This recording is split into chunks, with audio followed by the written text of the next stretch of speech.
So I've seen, even though I'm from physics, I've seen a lot of the perspectives from multiple disciplines. So I will do my best to work with the variety of disciplines we have. So that said, let's go around the room, and if you can just tell me your name, what department you're in, and if there's a particular course that you're trying to create learning goals for.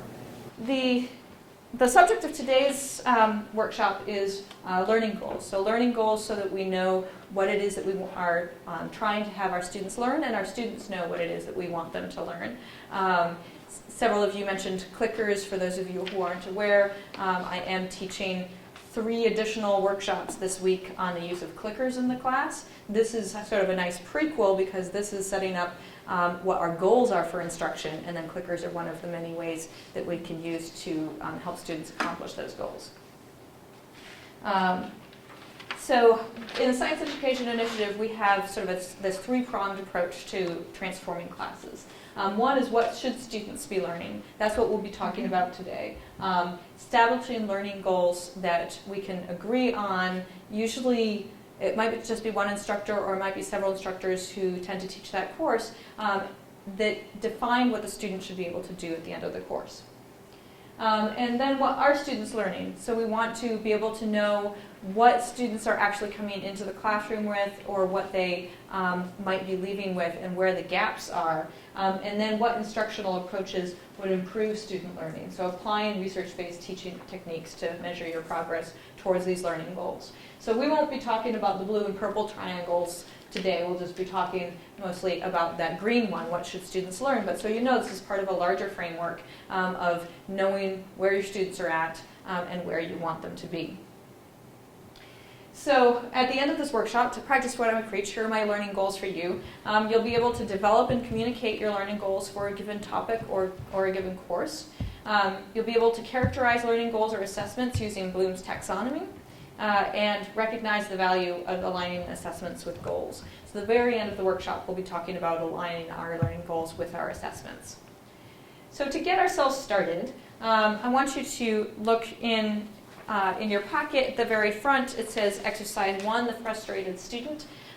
We'll do this as a think, pair, share. So read it, think about it on your own, and then talk to the people at your table about the 2 questions that are up here. What issues might be contributing to the situation, and what suggestions do you have for the professor? So go ahead.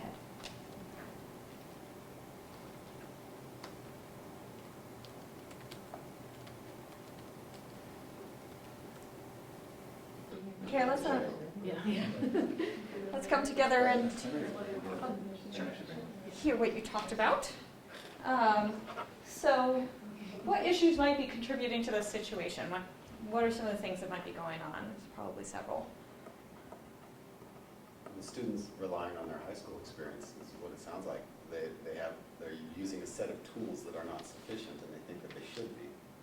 Okay. No, she's a sophomore, right? Yes. Okay, so the reliance on some past experience, maybe high school, maybe their first year. They've hit a ceiling, and they just aren't going. They need new methods.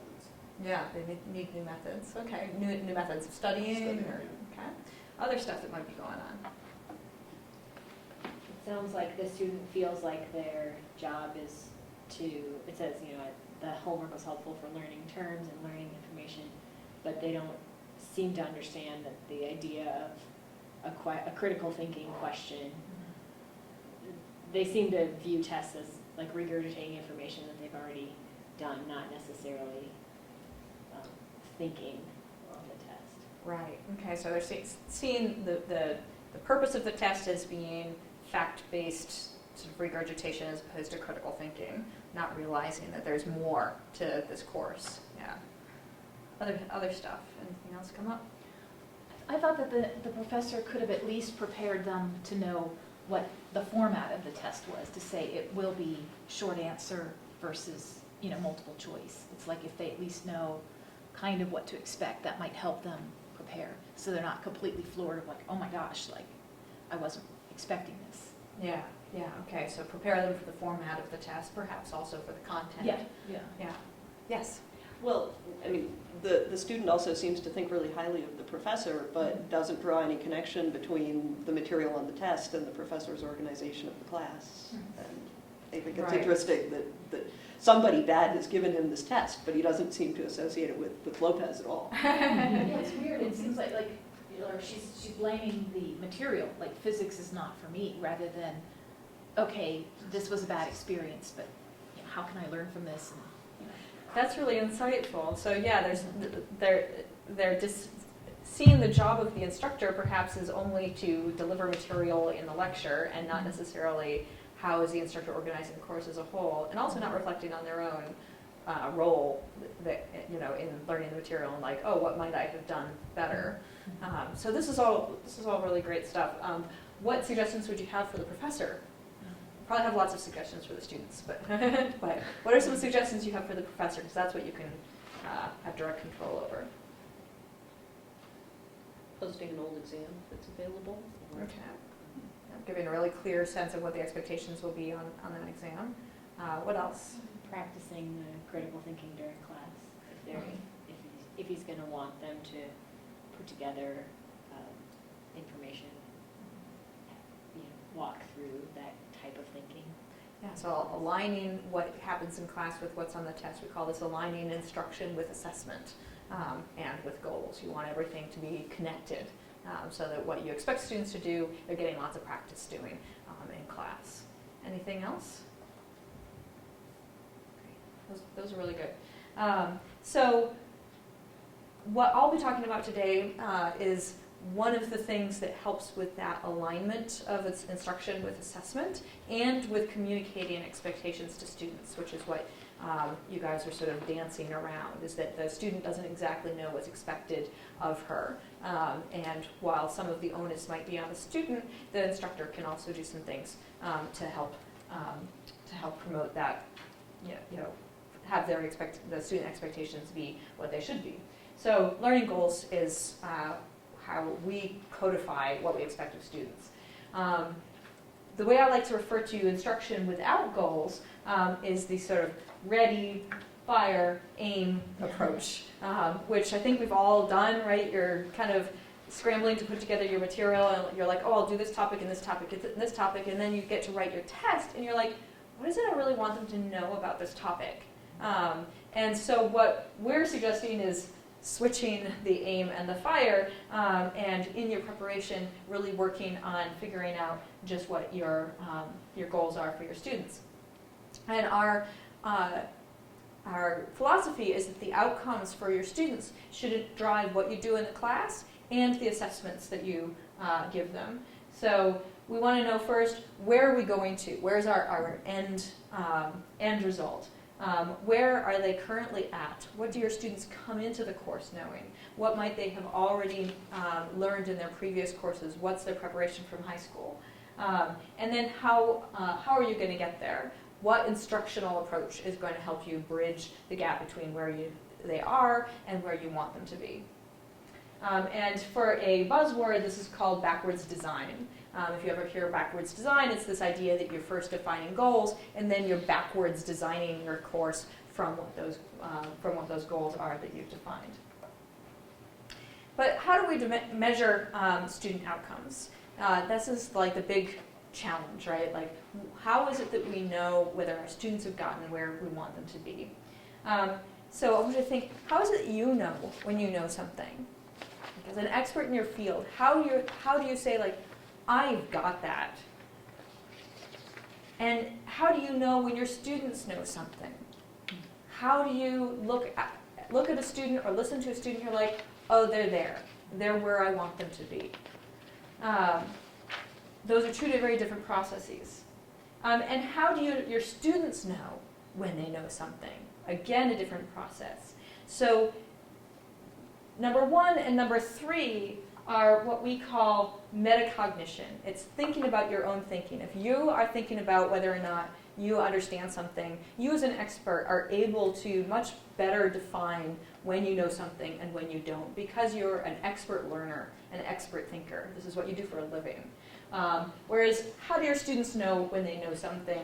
They're not expert learners yet, for the most part. Even our juniors and seniors, they're still working on becoming experts, not just in a field, but as a scholar or as a person in the society. And they're not as adept as you are at figuring out whether or not they know something. So this is where feedback plays a critical role for students in that it's very important for the instructor to be giving continuous feedback to a student so that they know whether or not they're understanding something and whether or not they're achieving your learning goals. So this is one thing in Professor Lopez's scenario. That student probably wasn't getting enough ongoing feedback as to whether or not she was achieving his course goals.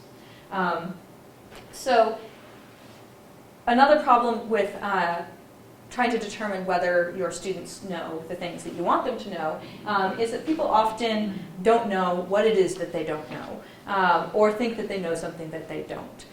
Who's familiar with the Private Universe series? Anyone? Most people out of physics aren't. You might be familiar with this example. So this is a camera crew that went to Harvard University graduation and asked students, I see a couple of nods, asked students, what is the reason for the seasons? And most of those Harvard graduates gave a common misconception, which is that the sun is getting closer and further, the Earth is getting closer and further away from the sun as it goes around. That it's in this elliptical orbit where it's going farther from the sun and then closer to the sun, whereas it's actually about the Earth's tilt as it goes around the sun. And so this is often cited as an example of very persistent misconception. And students were certain. They were certain that this is something that they had learned at Harvard and that they knew without a doubt. So I use this as an example because these misconceptions can be very helpful to you when you're planning your instruction. If somebody came into your class with a camera and interviewed your students leaving, what would you be mortified to find out that they walked out not knowing? And I would say that these should be your top goals for your class. And certainly in physics or astronomy, one of our top goals might be that they know the reasons for the seasons, for example. So what's a learning goal? So by definition, a learning goal is what students should be able to do after completing a course. So it's very concrete. It's what should they be able to do. Not what they should be able to know or understand, but what they should be able to do. And they must be measurable. That's why we want it to be something that they have to be able to do, so that we would be able to assess whether or not they can actually do it. Because otherwise there's not that much use for a goal if you can't actually measure if students achieve the goal. So your goal should reflect what you value in student learning. This is a chance for you to show your philosophy about the course as an instructor. What is it that you personally think that this course is about? That's what I've often gone into faculty conversations about learning goals and asked, like, what is this course about? And that's a good question to kind of get you started thinking about your goals. And often students don't know what your goals are. Sometimes you don't know what your goals are, or they might be sort of implicit and you haven't really made them explicit enough for you to be able to use them in instruction. So goals are different from a syllabus. So we all have a syllabus. A syllabus is a topic list. Learning goals are not a topic list. Learning goals are outcome and student oriented. So they're oriented to what you want students to be able to do about those topics. So what will that student be able to do after having been in the course about that topic? What is that student expected to learn? And learning goals for a whole course can be really broad. And I'll give you some examples. But at the topic or lecture level, the learning objectives will be more specific. So you can have very broad skills or very specific skills that you're trying to get a student to get out of the course. So I'll give you an example. I'll give you a example from journalism first. Students should be able to contrast press freedom in the United States with that of other countries around the world. So that would be an example of a very broad goal for a journalism class. Here's a more specific goal from genetics. Students should be able to calculate the probability that an individual in a pedigree has a particular genotype. So again, very, very much more specific. But both of these are things that I would be able to measure and see whether or not those students achieved those goals. So I mentioned that there could be course scale or topic scale goals. So we have course scale learning goals are the goals that you want that sort of define your course as a whole, and you might have 5 to 10 for the whole course. So an example from genetics might be students should be able to diagram the process by which features are inherited by an offspring. So they should know something about hereditability. Topic scale learning goals might be, if you're looking at your syllabus, it's got a list of topics, what do you want students to know about that topic? And you can imagine 2 to 5 per topic so that you aren't cramming too much in. So here's an example from genetics again. Students should be able to calculate the probability that an individual in a pedigree has a particular genotype. So you can see this course scale and topic scale learning goal for genetics are very aligned. They're looking at the same sort of ideas, but one is very broad and one is much more specific. And then you could also get very detailed and have class scale learning goals, where for each lecture, each 50-minute lecture, or however long, you might have 2 to 3 learning goals for that lecture, and that would help to guide that specific lecture. And the important part is that all of these levels of goals are consistent and aligned. If you have 10 learning goals for your course as a whole, you also want your topic level learning goals to be related to those course level goals. If somebody achieves one of those topic level goals, it's going to help them on the road to achieving one of the course level goals. So I'll give you a couple more examples. This one is from astronomy. So the course level learning goal might be explain the role of natural forces in the universe. And it doesn't have to just be content. You might have students have certain skills that you want them to gain in the course. So you might want them to be able to interpret simulations and data. So a class scale learning goal might be analyze the phases of the moon by using computer simulations and constructing a model. So that would be, if students achieve that class scale learning goal, it's going to help them on the road to achieving the course scale learning goal. And here's a non-science example. So in journalism, evaluate the truth of news stories using a variety of criteria, and for skills, develop timely and relevant story ideas. And the class scale or topic scale might be contrast the use of anonymous sources in different news stories. So, we want to talk about what understanding means. When we say we want a student to understand something in a topic, what do we mean by that? How do we define our goals more specifically? One is, at what level do we want students to understand something? Is it sort of a fact-based level? Do we want them to do that sort of critical thinking that was discussed earlier? Do we want them to be able to apply this knowledge somewhere else? And what different types of knowledge do we want the students to have? I already highlighted 2 types. Skills, we might want them to be able to do a certain type of thing, to have a particular type of skill by the time they leave the course. Or we might want them to have some sort of content knowledge by the time they leave the course. But there are other types of knowledge that we might want students to have. So I'm going to spend like 20 minutes, we're going to spend 20 minutes talking about what these 2 different types of understanding are and do some activities. So the first one, levels of knowledge. How deep is somebody's understanding of a topic? This is where Bloom's taxonomy comes in. Bloom's taxonomy, go back one, Bloom's taxonomy is a way of categorizing what kind of understanding that we want somebody to have. It's a way of looking at how deep the knowledge is. It doesn't really matter that it's called Bloom's taxonomy, it's just a way of categorizing different cognitive skills. So down at the bottom, the very simplest one is knowledge. So it's just memorizing facts. Comprehension, does somebody understand what that fact means? Can they explain it? Next up is application. Can they apply it to a new situation? Can they use that fact?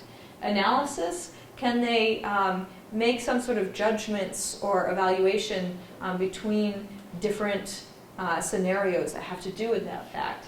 And then synthesis and evaluation, can they put things together into a larger whole and make critical judgments? So we have these sort of lower level cognitive skills down at the bottom and higher order cognitive skills at the top. And while we certainly want students to get up into those higher levels of Bloom's, most of our courses contain things from all aspects of Bloom's. The fact-based knowledge is important, as is the critical thinking. But oftentimes it's a lot easier to write assessment questions that are down at that lower level of Bloom's. So let's, and if you look in your worksheet, I have this triangle here. I don't have a page number. And right below it is exercise number 2, the 3 little pigs. So you're going to be rating the cognitive level of learning goals related to the fairy tale, The 3 Little Pigs. If you've forgotten the fairy tale, I have it written down for you in a truncated form. And there's a list of learning goals. So please give each goal a level from Bloom's taxonomy where knowledge is 1 and it goes up from there. You can do this on your own and then talk to your neighbors once you're done.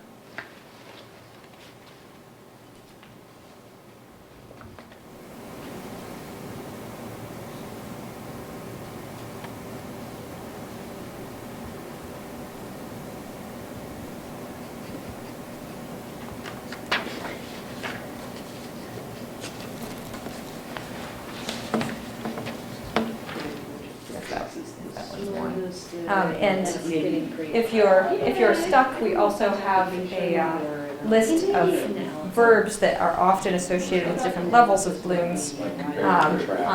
Yeah, exactly, like on the next pages or on the green handout. Yeah. So easy to be down here just in the knowledge. It's just like especially writing multiple choice I was about to questions. say, with multiple choice questions, it's harder but possible to get up into those higher levels of Bloom's. But it is hard because you have to write a question that's not so obvious, but yet not so nuanced that there could be multiple right answers. You know, where somebody's going to argue with you, no, it could be this, and you know. So Yeah. it needs to have an exact right answer. You know. Are you coming to the writing clicker questions? Yep. Workshop? Great. We'll be talking about just that. Yeah. Okay, let's come together on this. So, looking at the first one, compare and contrast the motivations of the wolf and the pig. Who said that was, let's see, let's actually write these up here. So again, knowledge is 1, and I didn't really do this, but I can do this as 1, 2, 3, 4. And then it's usually evaluation is 5, and synthesis is 6. But people kind of mush those two together a little bit. So if we compare and contrast the motivations of the wolf and the pig, how many people said that it was a 3? 4? 5? 6? Okay, what else did you guys say? I thought it was a 2. A 2? Yes. So comprehension? Especially if you have 5 slots and 5 answers, and there's any kind of pressure to put one of those 5 answers in one of the 5 slots, and that was the most 2-ish Yeah. of all of the. It was not a forced choice one. No, I would say that like you could definitely have more than one learning goal appear. Yeah, a learning goal appear more than once in this list. Okay, so give me an argument for 2. Like why 2? Well, I think it's just asking some very basic questions about what the wolf and the pigs want out of this story, and so it doesn't strike me as being the kind of thing that they really have to analyze. I mean, we know the wolf wants to eat pig, right? This isn't something they need to synthesize very elaborately. Okay, so it's a pretty obvious Yeah. motivation, so so it's not that deep. What about I saw some answers for 3s or 4s. Defend your answer for a 3 or 4. On the other hand, I would say that you could, in the case of that one, you have to infer something because it's not actually explicitly stated in the story. So to call it comprehension, I mean, depending on whose interpretation of Bloom she is, you could maybe call it comprehension or not, because maybe it's just so obviously, even though it's not explicitly stated that the wolf wants to eat them and that the pigs want to protect themselves, it is implied through every action of the characters, of all 4 main characters. Okay, so you're saying it's which level? I mean, you could almost call it, I mean, you could even call it something like synthesis, because you're synthesizing your this extrinsic knowledge that's not even actually in that story. You know, the knowledge, like the representations that the kid is bringing into the story, or that I bring into the story, knowing what wolves and pigs want. Because maybe if I don't know anything about wolves and pigs, I think that pigs have gold, and that wolves are very greedy and they want the gold. I have no idea, especially in that little short snippet of the story. Sure. Yeah, This is yeah. a very, very deep discussion Yeah. about the Three Little Pigs. I love it. But then it wouldn't really justify not, you know, prosecuting the pig for boiling the wolf. He was just trying to steal, depending on the country. So I would say that and one thing we're finding is that these are not like specifically defined. We can't say that is a 3 for sure. A lot of times it depends on the context that this is used in, or it might depend on how you interpret the question. But I would say that compare and contrast the motivations of the wolf and pig uses comprehension. It requires that they comprehend, but I agree that it's a little higher than that because it's not explicitly stated and because it's using the words compare and contrast. So they're having to do some analysis or some evaluation to say how the motivations of those two characters differ. So I would say it includes the understanding and the comprehension, but it's asking students to go a little further. I would say that a comprehension is identify the motivations of the wolf and the pig. And compare and contrast is pushing it a little further. So that's just my opinion. Let's look at the next one. Predict which of the 3 pigs which would rate highest on an IQ test if you had been able to give it at the beginning of the story. So let's see. 1s, 2, 3, 4, 5, and 6. Okay, so this is a more typical distribution where we have it spread across a couple. So we had, sorry, I've already forgotten, 5 and 6, was it? What about the evaluation?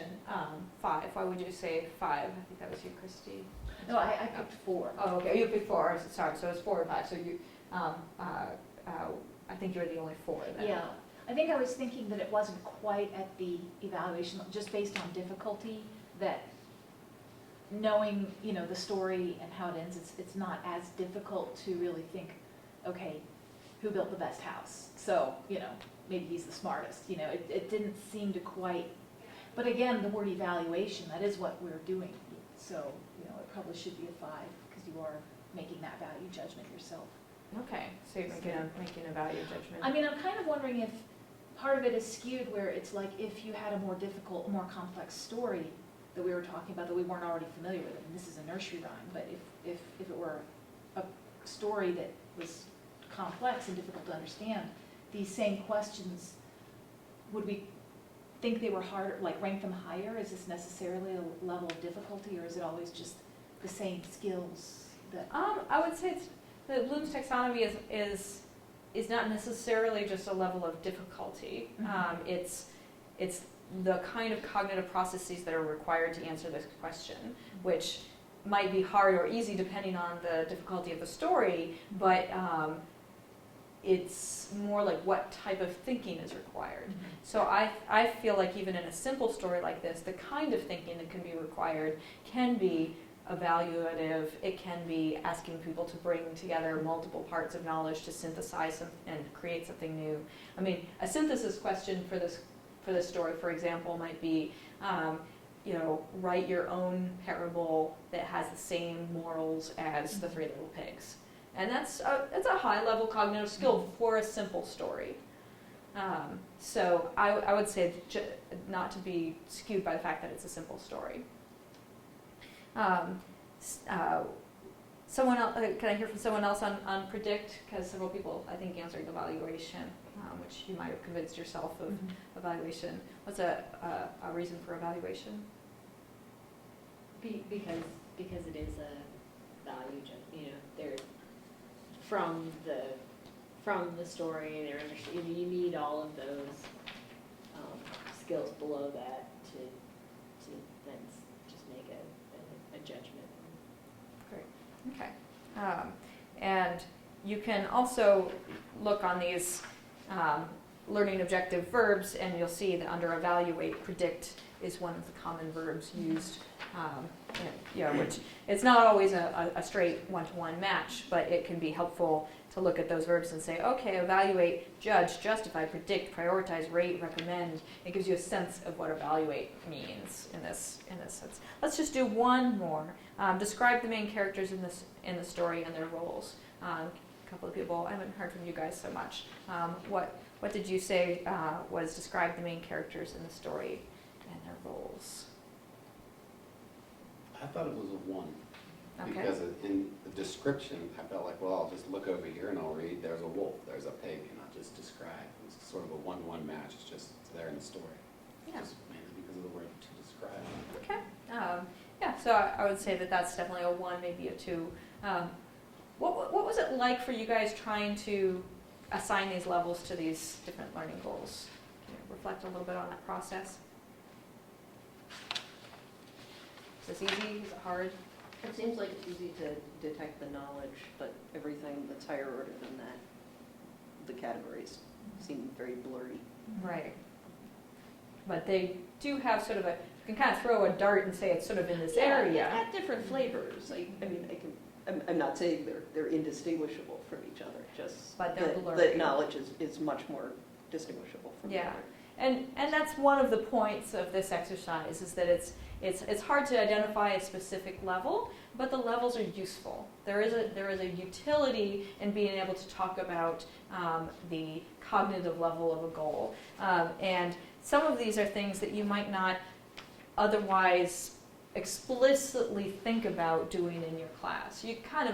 I'm sure you do all of these things, but this gives you a bit of a categorization scheme to think about what you do and what you want to do. So I'm going to leave Bloom's taxonomy for a moment. We'll come back to it. Another part about defining what we want students to understand is what type of knowledge we want them to come away with. And I alluded to a couple of different types of knowledge, but let me give you a more detailed list. So one of the types of knowledge that we might want students to come away with is facts. It's terminology, vocabulary, information, and that's always the easiest to test them on. Another is concepts. So in physics, for example, we have a lot of ideas about how the world works, laws, physical properties of a system that we want students to be able to think about the world in terms of the concepts that are related to physics. So I have analyze, explain, and predict the world around you. That is an example of a conceptual understanding of the world that might be related to a science course. Procedures. So a lot of lab classes might have a lot of procedures or skills, writing classes or math classes, calculations. These are all things that you want students to be able to do, such as problem solving techniques and skills. Metacognition, here's that buzzword again. One thing we might want our students to be able to do after our class is to be a more expert learner or more expert thinker. We want them to be able to reflect on their own learning and recognize where the gaps in their learning are. You might want them to have more effective studying and learning strategies after your class. So oftentimes this is sort of an implicit goal in some of our classes. Another goal that's often implicit is affective or beliefs and attitudes.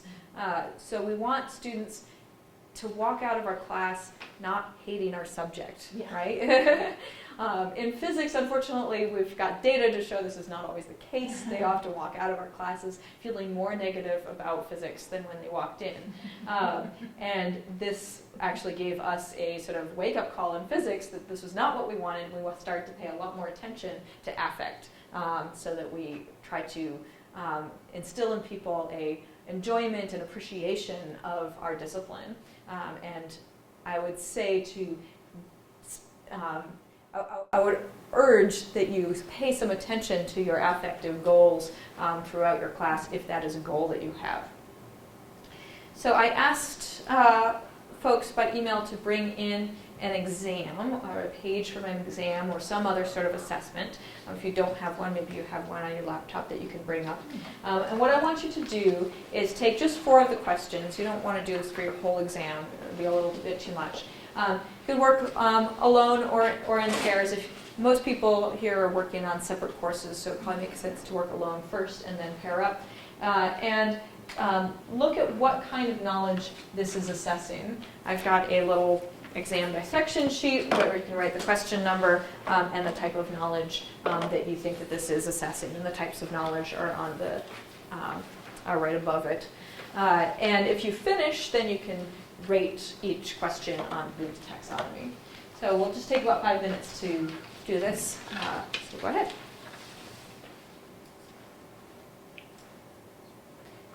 So let's just talk about this briefly. What did you find while you were working on this? Was this illuminating in any way? Did you discover something about your exam? Was it where you wanted it to be? Was it not where you wanted it to be? Did you discover something about your discipline? Hard to rate final exam questions at level 5 or 6, I think, without being truly evil. Right, yeah, in a final exam you have a finite amount of time. Definitely, I think the folks in the humanities who are doing a lot of final term papers end up having a lot of 6s that they can assess, because term paper is a synthesis through and through. But yeah, hard to write those exam questions that assess at the higher levels. You were also making a comment about multiple choice questions. Would you share that? Well, yeah, that it's harder to either, have them not be completely obvious or too hard, or be ambiguous enough that there has to be a definite right answer and everything else is wrong, and it has to be inarguable. So it's hard to come up with questions. Whereas it's easy on an essay question, just say, explain to me this, or compare and contrast that, or, where you're at the higher levels when it's just a blank and they have to write something, they have to think.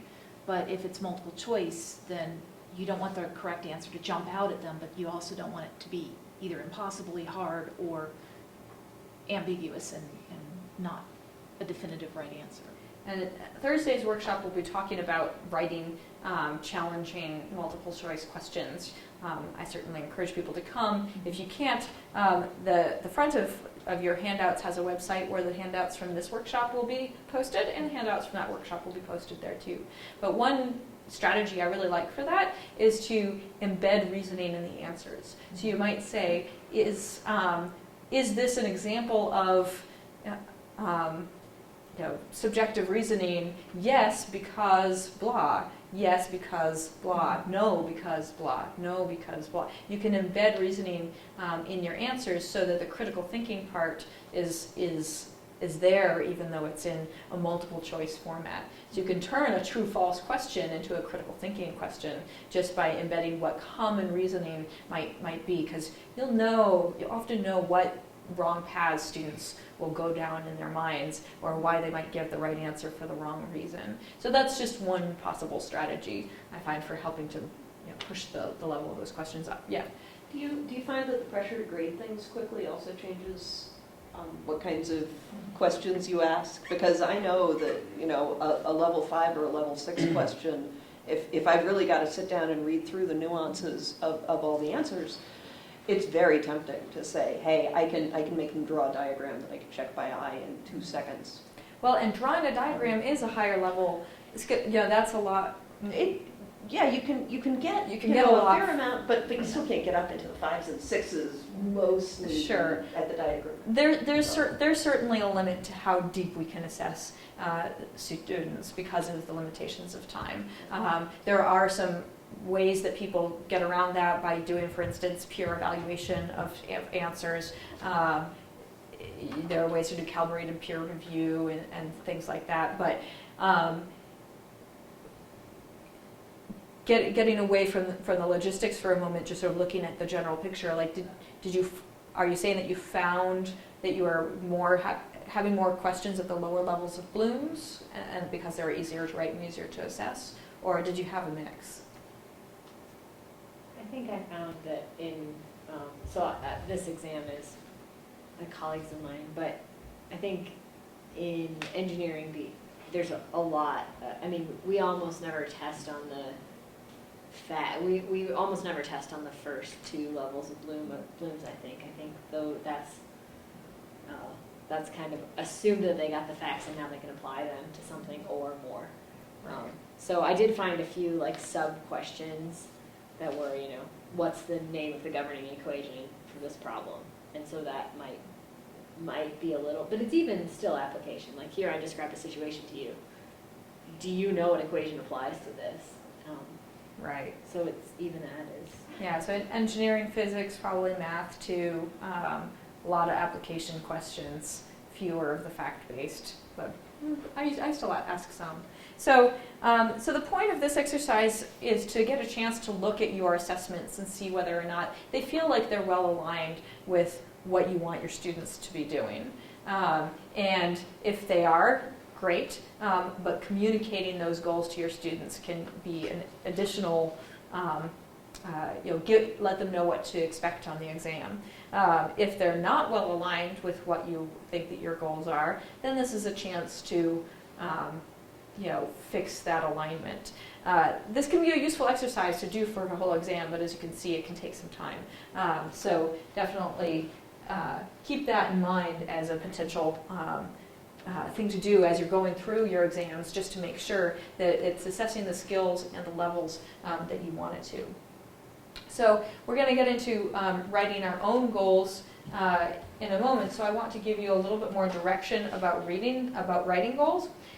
So we've found it really helpful as we write learning goals for our courses to have a sort of checklist to go through and think about whether or not our learning goal meets each of these items on the checklist. And this checklist is in your handouts.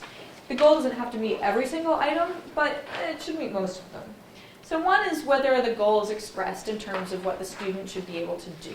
All of my learning goals start out with students should be able to blah. And is it expressed in that way so that you would be able to determine whether or not the student had achieved it?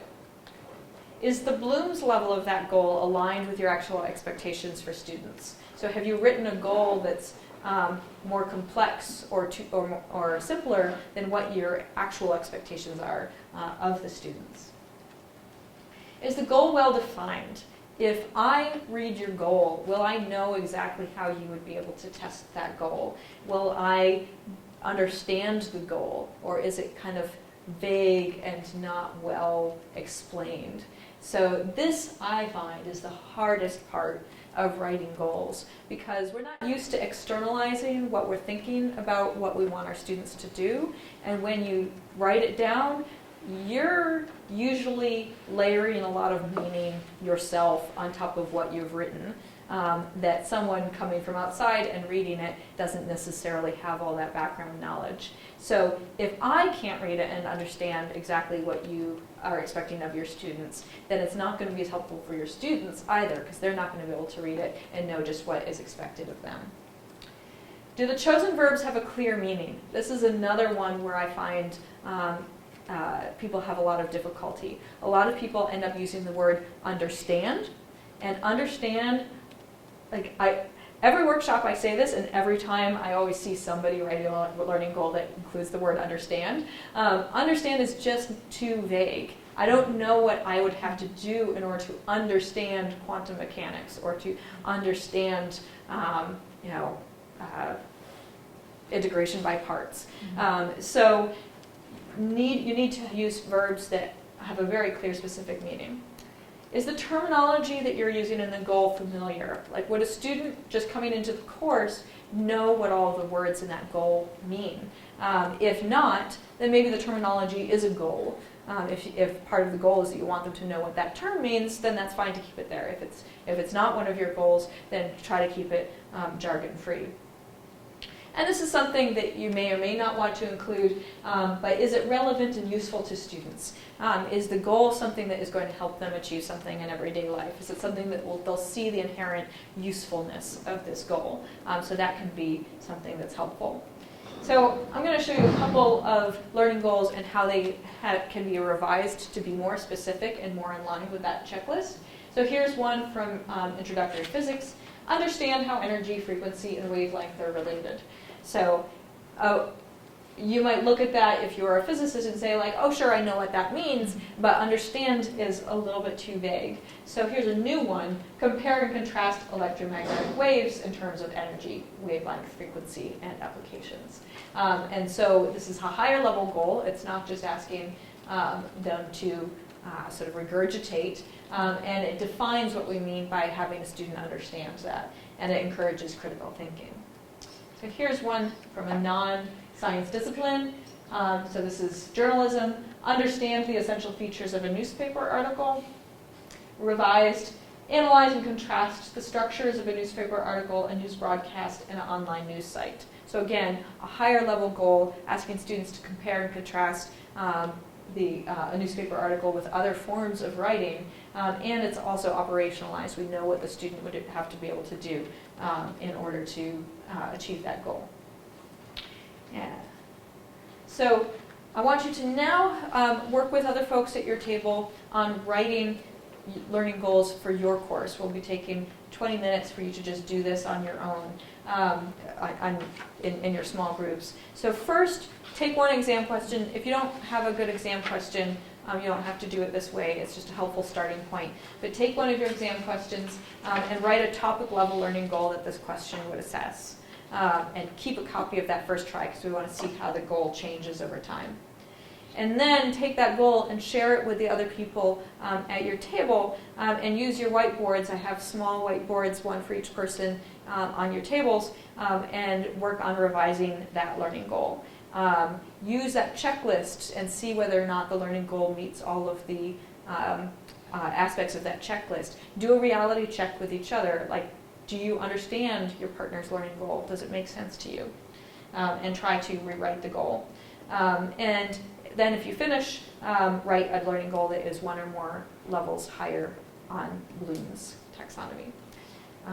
And once again, there is that list of different verbs. I also have this green handout that has even more verbs for each level, so you can use whichever format you prefer. And go ahead, so we'll go till just a little bit before 4 on this. I want us to do a little bit of share out. I want to hear, what was the exam question that you started with? Of course, we're talking cross-discipline, so try to keep your description of the exam question brief but illuminating. What was your original learning goal that you started with? And how did that goal change over discussion? And what was difficult or challenging about this process? So I need volunteers to share their process with us. I'll call on you if you don't volunteer. I'll start. Okay, let's start. Okay, I'll give it a shot. The exam question we started with was, we were wanting the students to be able to find a derivative. Specifically, find the derivative by definition of derivative, not just use one of the shortcuts that produces a numerical answer. But do you understand what a derivative is? If you ask a student, what is a derivative, often they'll just spout out a number. It's 5 or it's X. And then you say, well, yes, but what is it tangibly? And they fail at that. So the goal was, can students apply the definition of derivative to a general function? That was the goal through the discussion. What was difficult about that process, there are so many different functions that I think I was jumping between levels of topic level and class level, like, if that makes sense. They can find the derivative of a linear function, but that's going to be different than a trig function. But then I thought, well, that's not really what I'm asking them, because can they find the derivative of these specific functions, but do they know the definition? What is a derivative? So I had to sort of focus on what that was. And we came up with a question at the end, but I'm not sure I really like it. It's different, it sounds higher level. I mean, you could use the same question, but just change the word find to calculate. And then if you look at that list of words, calculate comes in one of the higher things, but it's the same question. So I changed it to construct a function and its derivative, write a description of how f prime is derived from f. So they would have to know the definition in order to say, well, I got it by doing this. In essence, describing to you what a derivative is. I like that constructive function. I mean, that's a pretty high level goal. They have to write their own function. It is, but then we were just discussing, well, yeah, one student might write down, I'm gonna work with 5x, and another student might go, I'm gonna work with the hyperbolic cosine of the, you know, but then again, that's not what we're testing. We're testing, do you understand what a derivative is? So if they choose a very complicated function, I suppose that's fine. And what was challenging about the process? For You me- answered it, but it wasn't quite clear to me. Okay, for me, I wasn't clear about my own goal. The goal is to understand the definition, I shouldn't use that word, to apply the definition of derivative. And as soon as I started writing the question, I realized the difficulty was in the function itself, whether it was a linear function or something more complicated. And I had to keep going back and saying, but you're not testing them on the difficulty of the function per se, but of what's derivative. In a way, you're getting stuck on the specific content of what they would be doing instead of backing up and being like, my Sure. umbrella goal is that they understand. It's like if you wanted to ask a student, what is addition? Yeah. And they were going, okay, well, 2 plus 3 is, and then the next student asked or answered, well, 4.5 plus 96,005, you know. It's not the numbers we're worried about, it's the concept of what does addition mean? Right. You're putting things together and creating more, if they're positive, et cetera.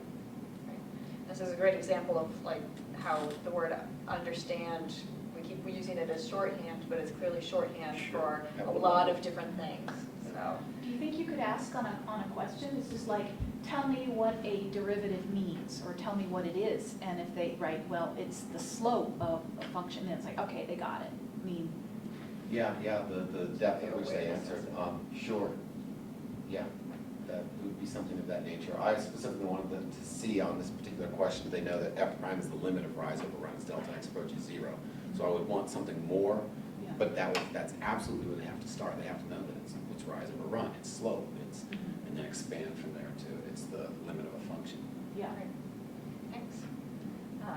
Did you want to share next? Oh, yeah, I can. I was also reluctant, but the question was, I just was evaluating a few test questions with the Bloom's taxonomy thing, and I thought this question was a cool one. These are just old tests because I've never done general psych, but this was a good one. Which of the following brain laboratory techniques does allow to make causal inferences about cognitive processes? And so it has 3 imaging techniques, fMRI, ERP, and PET, and then transcranial magnetic stimulation, where you can actually turn off some part of someone's brain for a while. They do it a lot in Italy, in Japan. Less here. Although I saw an ad recently for people who like a place where you can pay to get this done to you. Anyway, so I thought that one's cool, and the goals really, there is a content-related goal, which is compare and contrast the fancy tools we use in cognitive science research, and actually know this, because in a general psych class, part of the main goal is it's like a goal of liberal education or something, where you actually do have a bunch of content that they're responsible for that you want them to know. But then a higher level goal is to actually differentiate correlation and causation, because that's this important kind of relational theme that runs through all of our classes now as we try to focus more on how we find answers experimentally, and also the differences in doing these large-scale real-world studies with a bunch of data from the real world, and which are pretty much always correlational, or any kind of neuroimaging study, which is always pretty much correlational. You can have some kind of manipulation, but in the end, the evidence is all this correlational evidence about what lights up in an fMRI or PET scan or something when someone's doing something. Can you just hold up those learning goals just so Yeah, we yeah. can see them? Set them kind of quick. So differentiate between Correlation and causation, and compare and contrast the fancy tools we use in cognitive science research. And did those evolve over? Yeah, I erased some words here and switched it to differentiate, and I had an understand in the initial bit here, but I erased it before you said not to. And what was difficult about that? Well, the main thing is just like the levels, identifying which level of learning goal you want. Because in a way, the traditional way that education is set up, especially in low-level classes, the big lecture classes, is first in this lecture format where you have I'm going to have 400 kids in this class. And so then the basic lecture model involves the delivery of information and a bunch of content.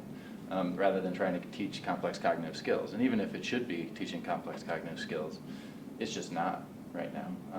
And it's kind of a tough sell often to a department to say, I'm not gonna cover nearly as much content, and they're not gonna know the difference between an fMRI and an ERP when they get out of general psych, but I'll teach them how to think about it so they can figure it out later if they care. And then to identify like really high level learning goals for what do you want a psych major to be able to do in the end, or any major I suppose, when you don't have like the nuts and bolts kind of thing of like, I want them to be able to actually do math.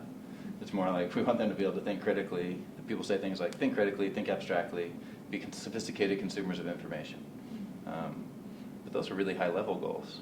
They're sort of somewhat poorly defined too. Yeah, I yeah. don't quite know what I would have to do to be a sophisticated thinker, but it certainly sounds laudable. Well, yeah, sophisticated consumer of information. So if I see a news article and I notice that the source is the archives of sexual behavior, which doesn't have a very high impact factor as far as most journals go in our field, but it has a lot of news articles that come out of it. So it's often the experiments. Experiments aren't necessarily that good, but they often get overinterpreted by the media and fly everywhere. Because we have a lot of stuff that's intuitively appealing that isn't necessarily that well founded in the actual research, and a lot of the stuff has a better empirical basis is often not nearly as cool for a news article. So is that a goal then that you could define more clearly to be a sophisticated consumer of information, so you can tell the difference between, you'd be able to differentiate between a well-done study versus... Yeah, in some cases, but in general psych, I don't think that's a really tenable goal. And it's really one of the goals that people talk about for the department as a whole, and like what would the average psychology major want, or what would they need in their life, because most of them aren't going to go to grad school and actually need to know how to design an experiment, even though there's a tendency for the research faculty here to want to teach how to design experiments all the time and how to be an actual someone who's doing that part, who's actually goes to grad school and gets a PhD. When really there's a really small proportion that will. Most of them will just work in cubicles or something somewhere, and we just want them to be able to, not believe only what they want. Yeah, this is something that we come up, there's a couple of things that you brought up that I think are important to highlight. One is the idea that in introductory courses you can have high-level learning goals. This is a question that often comes up, is like, if in introductory material, do you have to stick to the lower levels of balloons? And I say absolutely not. It sounds like you think that might be a hard sell to your department, but it's definitely possible, and I would say preferable, to be pushing those large introductory courses to help students become more critical thinkers about that discipline. And this idea of being a critical consumer of information, or sophisticated consumer, I think is something that could be a goal in many disciplines, and I would argue at the introductory level. I mean, this is what we want students to walk out of a course with, is to be able to differentiate between good and bad science, between pseudoscience and good science, between a well-written article and a poorly written article, whatever our discipline is. So this idea of critical consumerism, I think, is a really important one that can cut across a lot of disciplines. Yeah. We have time for one more share out. Can I have a volunteer, someone who'd like to share what they wrote about? I can do mine. So the test that I looked at was actually from a previous instructor, since I had never taught the class before.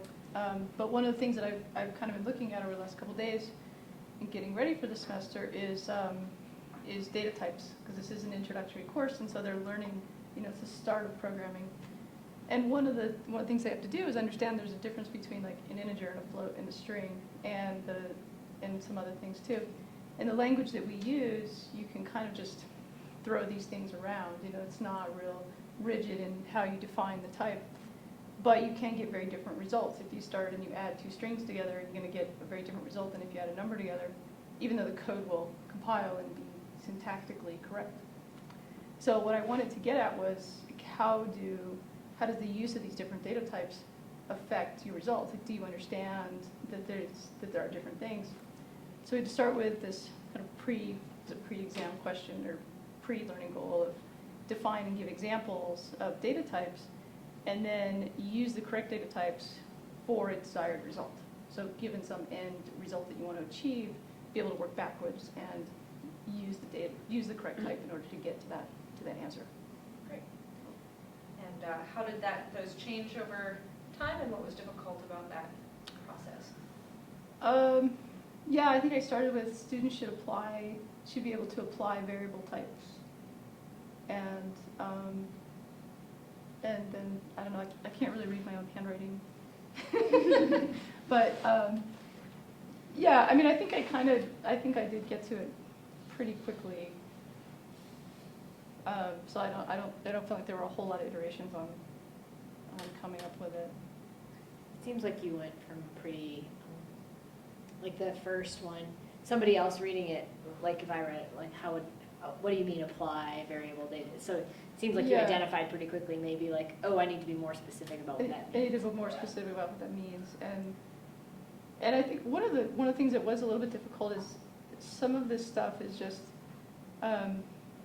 I haven't really thought about it at this level. Like I just know, oh, I want a number, and I just declare it and I just move on. Like I don't stop to think about it. It's just sort of like built in to my brain, and so to have to stop and actually take it apart and try to imagine what would it be like if I were learning programming for the first time.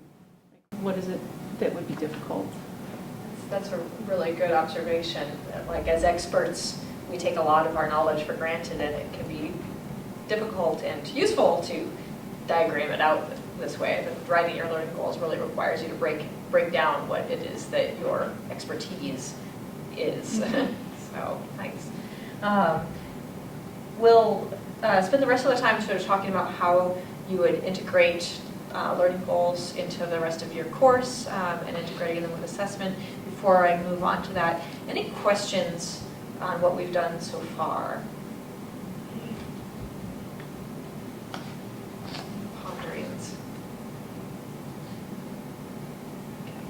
I have a question. You got them.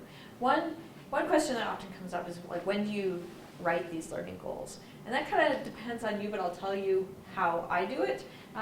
When I'm sitting down to plan my course as a whole, and I'm thinking about it broad scale, I write my 10 course level learning goals, show them to a colleague, get some feedback, work on them a little bit, and then I kind of have my answer to what is this course about. And then when I'm sitting down to plan each topic, so I've got my syllabus, and I've got my 7, 8 topics, whatever. When I sit down to plan that couple weeks or that week, I write the learning goals for that particular week. And while I'm doing that, I'm looking back at those course scale learning goals that I already wrote to help guide me and keep everything consistent. And then when I sit down to work on an individual lecture, I stick my learning goals for that lecture on the first slide. I use slides, but or in your lecture notes, write those learning goals, those 3 to 5 learning goals for that lecture on your slide for that day. So that's how I do it. Now, if you have lots of prep time, you could write all these learning goals in advance. I tend to get a little learning goal out after a while, but that's just one strategy. But you definitely want to be referring back to those course scale goals every time that you're writing a topic level or a lecture level goals. You want to have all of those written. When else might you refer to those written learning goals? So you've got your list of learning goals. That's another useful time. When you're writing the test. When else? Definitely when you want your test to be aligned. There are other things you want to have aligned with those learning goals. Well, you want the students on the same page, probably. What's that? It could be useful to make the learning goals transparent to your students as well. Yeah, so we post our learning goals in our syllabus or on our course page. Post the course scale ones on the web page, and then each topic level goal we keep a running document and post it, and it serves as a great study guide for students. They no longer ask for an exam prep guide because they basically have what's to be expected of them. We also do refer to them when we sit down to write our homework, or any sort of formative assessment, any sort of assessment that's not like the end of the day assessment, like maybe there's some in-class activity we're going to have them be doing. We want to look at our learning goals and see what it is that we want students to be getting from that lecture or from that topic before we sit down and write that activity, because otherwise, we went, oh, this is a great activity, but if it doesn't align with your essential goals for the course, you've got to cut it. In journalism, they call this killing your babies. Like, if it doesn't serve the overall greater purpose of the piece, you have to cut that paragraph out of your writing, even though it's a beautiful paragraph. And the same thing with our lecture, our activities, our homework. It might be a great question, it might be a great activity, but if it doesn't serve the overall purpose of the course, sometimes you have to let it go. So that's what answers the question of how does this help you decide what to do in your class time? How does this help you decide what to put on your homework? It can help really direct you and hone what you're doing in the course. Earlier, somebody said something about, it might have been you, about wanting to do a lot of active learning strategies in class, but you run out of time, and how do you deal with all of the time that this requires. This is one way that you can deal with the fact that sometimes doing these active learning strategies take extra time, because you want to hone your class to only focus on the content that you really want students to get out of it. So it's a way of sort of paring it down to the, not the basics, but paring it down to the most important messages. So we have this sort of where you're at, how you're going to get there, and where you're going to. Once we've defined where we're going to, we want those outcomes to drive our assessment and instruction. And so at the very end, when we're doing our final exams or midterm exams, we want to know whether or not we're there yet. See whether or not students have achieved what we want them to do. So what assessments should you use? And there are a variety of assessments you can use. You want to use assessments that are going to align with what you can do in class, what are your core learning goals, what can you actually assess. And I'll talk about some different kinds of assessments in a moment. You also want to think about what kinds of outcomes you can actually measure, because some outcomes you might want students to achieve, but you can't measure it, for instance, in a multiple choice question. So you might want to think about a different type of question, or you might say, well, this is an outcome that I'm not going to measure on my exam. Maybe I'll measure it through discussions with students. So why do you want to care about assessment? Assessment's kind of sort of like your spinach. It's kind of boring, but it's really, really important because it is about feedback. So assessment is more than grades, it's feedback for students and instructors, and it drives student learning. I think this is a really strong statement about what assessment means. It's not just giving the checkbox of whether or not students got to where you want them to be, it's giving them feedback so that they can improve. So just like in Professor Lopez's example at the very beginning, she needed to be getting earlier feedback as to whether or not she was where the instructor wanted her to be at. And she needed to get it before the exam, probably. So ongoing assessment plays a key role, possibly the most important role, in shaping classroom standards and increased learning gains. So when can we assess students? There are a lot of different times. You can assess students before or after a course to see where they were at before the course and whether they got to somewhere meaningful by the end. You can do class scale before, during, or at the end of a class to see what they've gained during the course of a class. So here are some more buzzwords. So formative assessment is what we say when we're talking about ongoing feedback.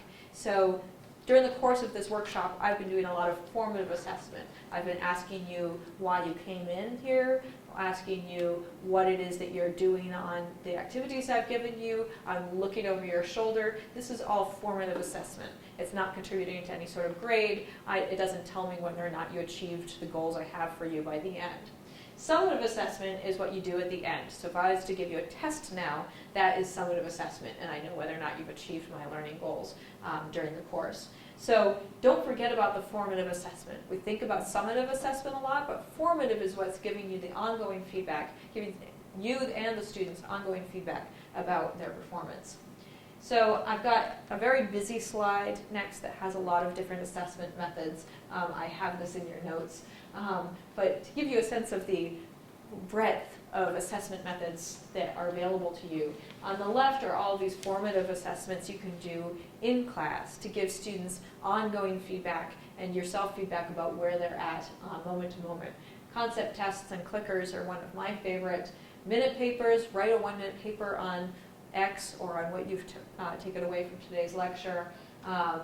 You can listen to what students are talking about during activities. You can give them whiteboards like what I've given you and look over their shoulder and see what they're writing on the whiteboards. And there are a variety of think, pair, share. We did that in this workshop as well. So there are a wide variety of in-class activities you can do. And then, of course, there's the summative evaluation like quizzes, exams, oral presentations, posters, etc. And you can also get summative feedback on some of those non-content goals, like affect, by giving them surveys on their attitudes or surveys on their conceptual understanding. There are a lot of developed instruments for assessing student conceptual understanding that you can give and then compare your students to other classes. So there's just a wide variety of assessment methods. So here's just an example from my discipline. So if your broader learning goals were to use graphs as part of your thought processes and recognize equilibrium points and determine if they are stable. So this is a very physicsy kind of thing. I want people to be able to look at a graph of an object's position and tell me whether or not it's in the stable equilibrium. So I have this measurable outcome that I've already defined. During instruction, I might give them a tutorial with some topographic maps. So topographic maps, you can see physically where objects are located, and if it's at the top of a hill, that would be an unstable equilibrium. It's going to fall to one side or the other. If it's at the bottom of a valley, that would be a stable equilibrium. So where will a dislodged boulder roll, and ask them to relate that to potential energy. So that would be an example of formative assessment that is also instruction. Giving them this tutorial lets me give them feedback on where they're at, and it's a learning tool. And then at the end, I might ask them which of these points is stable and why, and that would be my assessment question. So these are all aligned, and there is at the very end, there's this take-home exercise of alignment that I suggest that you consider doing on your own with one of your exams. You can describe what your learning goal is, what likely student prior knowledge is, what an example is of a learning activity to address that idea, and then a likely summative question. And it can give you a sense of where you might go in your discipline for that alignment piece. Skip through that because we just talked about it. So a key point is assessments really communicate your intent to students. If you test them on facts, then facts are what they will study. If you give them clicker questions and homework questions that are on facts, then that's what they'll expect on your exam. So you have to think about whether or not your assessments communicate to your students what it is that you want them to get out of the course. So it's sort of an open question whether doing this sort of process is going to change that frustrated student to a happy student. And this is a slide that should be in every educational talk. Initial try may not produce desired outcome. Just defining your learning goals doesn't necessarily change everything about your course, but it can be a really useful first step, and we've found it very powerful in our experience for communicating with our students and communicating with other instructors. In your packet, there are two articles. One is, they're both written by people related to my program. At the end of my course, students should be able to. It's written by Catherine Perkins and Michelle Smith, who are both here at University of Colorado, and it's a general article about writing learning goals.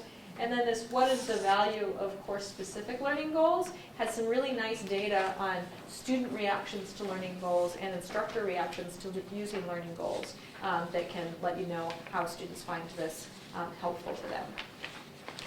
So I want you to take the last 5 minutes to write yourselves a few notes about how you will use ideas from this workshop. And I'm going to hand out these FTEP evaluation forms. We really take your feedback very seriously, so I appreciate any feedback.